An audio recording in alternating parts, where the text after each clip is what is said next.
Hi everyone, welcome back to my channel or page.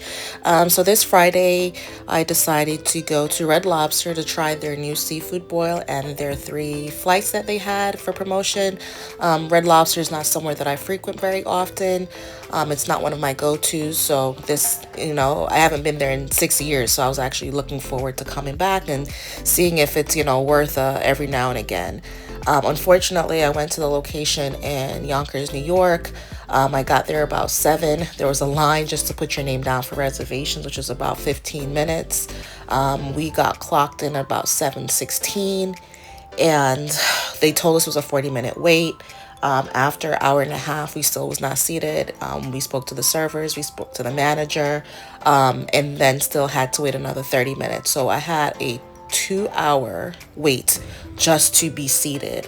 Very frustrated with my toddler. He's hungry, cranky. They offered us some free biscuits, but I was like, I'm not so worried about myself, but my son is hungry, and I would prefer to at least get, the chicken tenders going. And that's it.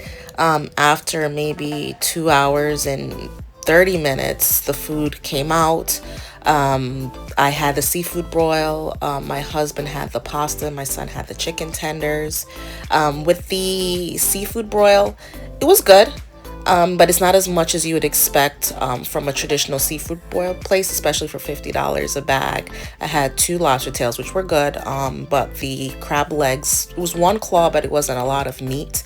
There was shrimp and potatoes. The sauce was good, but not as spicy. It didn't have. I had the garlic oil, I think, or garlic butter, so there wasn't much spiciness that we probably would be looking forward to. But for the Red Lobster brand, it delivers a Red Lobster broil.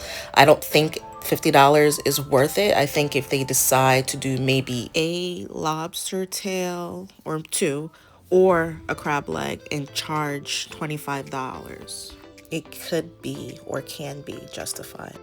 I know corporate is doing their thing to rebrand the company, and the company overall has been good for years. That's why they're still standing. However, I think the issues are on the ground. What's on the ground?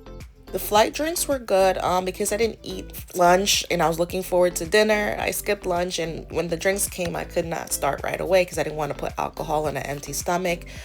So after waiting another hour to get our food, the ice started to melt, the salt started to fall in. So it wasn't as, I would prefer it to be, but I could taste the potential in the drinks that they were probably very good. So no discredit on the bar area. Just thumbs down on the service. Will not return to Red Lobster. Was never heavily a fan. I was trying to bring myself back to it, but with the experience, I spent my whole night, 3 hours sitting in a restaurant, and my son started to sleep after waiting so long. The errands that I had for the afternoon, couldn't complete them. I'm sitting like I could have been on a flight to Florida by now, with the wait. I think, 3 hours, it's really unacceptable. We got out of there after 10. We got our bill. That was $120 with the suggested tip starting at 18% through to 22%.